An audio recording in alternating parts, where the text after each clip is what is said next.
আসসালামু আলাইকুম। আলহামদুলিল্লাহ, দেখতে দেখতে আমাদের সমস্ত গাছের লিচুগুলি খুব সুন্দরভাবে পেকে গিয়েছে। তো আমরা আজকে প্ল্যান করেছি সব গাছের লিচু আজকে পেরে ফেলবো ইনশাআল্লাহ। আগেরবার দুর্ভাগ্যবশত আমাদের ঘাসের জমির ভিতরে যে লিচু গাছগুলি আছে সেই গাছ থেকে লিচু পাড়তে গিয়ে পড়ে গিয়েছিলাম, তাই একটু বাড়তি সতর্কতার সাথে এই লিচুগুলি আজকে আমাদেরকে পাড়তে হবে।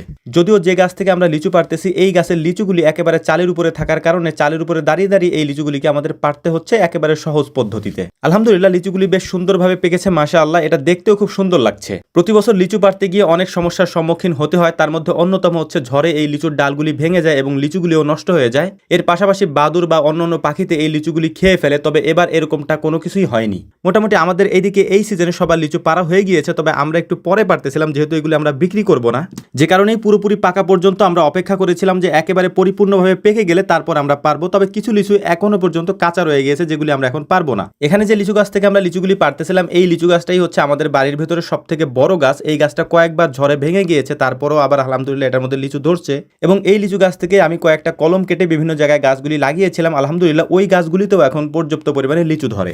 যে লিচুগুলি চালের উপরে দাঁড়িয়ে পারা যায় সেগুলিকে আমরা পেরে নিচ্ছিলাম এখান থেকে, আর বাকি যে লিচুগুলি আছে ওইগুলো গাছে উঠে তারপর আমাদেরকে পারতে হবে, সেটাও আমরা করবো ইনশাআল্লাহ। কারণ এখন যদি আমরা এই পাকা লিচুগুলি না পেরে ফেলি তাহলে আশেপাশের কোনো গাছে এখন আর তেমন লিচু নেই, যে কারণে সমস্ত পাখি বা বাদুর আমাদের এই পাকা লিচুগুলি এসে যে কোনো মুহূর্তে শেষ করে দিয়ে যেতে পারে, যেটা এক রাতেও লাগবে না। চালের উপরে দাঁড়িয়ে যে পরিমাণ লিচু পারা যায় সেটা আমরা পেরে নিয়েছি। এখন মূলত কাজ হচ্ছে এই গাছে উঠতে হবে, গাছে উঠে তারপর গাছের বিভিন্ন ডাল থেকে লিচুগুলিকে আমাদেরকে সংগ্রহ করতে হবে। লিচু গাছের ডালগুলি স্বাভাবিকভাবে একটু নরম হয়, যে কারণে হচ্ছে হালকা একটু বাতাস হলে ঝড় হলে এই ডালগুলি ভেঙে যায়। বিশেষ করে এই যে গাছে আমরা উঠেছি এই গাছের বিভিন্ন জায়গায় বিভিন্ন ডালগুলি ভাঙা। আর যেহেতু মাত্র কয়েকদিন আগে লিচু গাছ থেকে পড়ে গিয়েছি তাই আলাদা একটা সতর্কতার সাথে এই গাছে আমাদেরকে উঠতে হবে যাতে করে পড়ে না যাই বা ডাল ভেঙে না পড়ি। মোটামুটি আমার দ্বারা যতটুকু সম্ভব আমি পেরেছি। এখন আমার এখান থেকে নেমে যেতে হবে, কারণ বাকি যে ডালগুলি আছে ওই ডালগুলির উপরে যদি আমি যাই নিশ্চিত ভেঙে পড়ে যাবো, এই কারণে এই রিস্ক নেওয়া যাবে না, আমার নামতে হবে। এখন যে পরিমাণ লিচু আমরা পেরেছি তার বেশিরভাগ লিচুই হচ্ছে পরিপূর্ণভাবে পেকে গিয়েছে। এখন আর কোনো লিচু তেমন একটা কাঁচা নেই, যে কয়েকটা কাঁচা ছিল সেগুলি আমরা রেখে দিব, পারবো না, কারণ কাঁচা লিচুগুলি পেরে কোনো লাভ নেই, এগুলি খেতে তেমন মিষ্টি হয় না এবং বেশিরভাগ সময় অনেক টক হয়, যে কারণে এগুলি পারবো না, গাছে রেখে দিব। পরবর্তীতে পাকলে আমরা এগুলি পেরে নিয়ে যাবো। আর যদি বাদুর বা পাখিতে খেয়ে ফেলে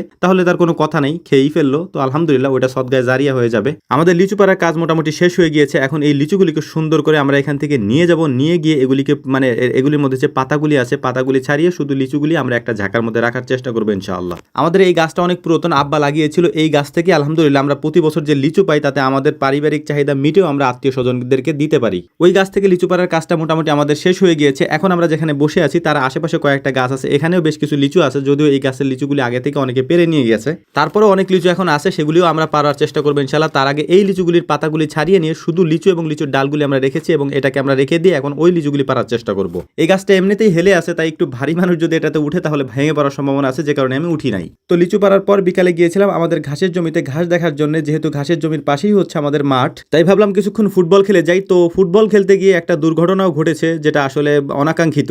চোখে চশমা ছিল এবং এর পাশাপাশি ক্যাপটা উল্টো করে পরা ছিল, যে কারণেই হেড দিতে গিয়ে চোখের ওই চশমা এবং উপরে যে ক্যাপ ছিল ক্যাপের উপরে হালকা একটু টিন আছে বা স্টিলের মতো আছে, যেটাই লেগে কপালও কাটছে। এর পাশাপাশি চশমার আঘাতে নাকের এক সাইড একটু ফুলেও গিয়েছে। তো যাই হোক আলহামদুলিল্লাহ, তারপরও অল্পতে বেঁচে গিয়েছি, এটার জন্য আল্লাহ শুকরিয়া। আমাদের জন্য দোয়া করবেন। আসসালামু আলাইকুম রহমতুল্লাহ।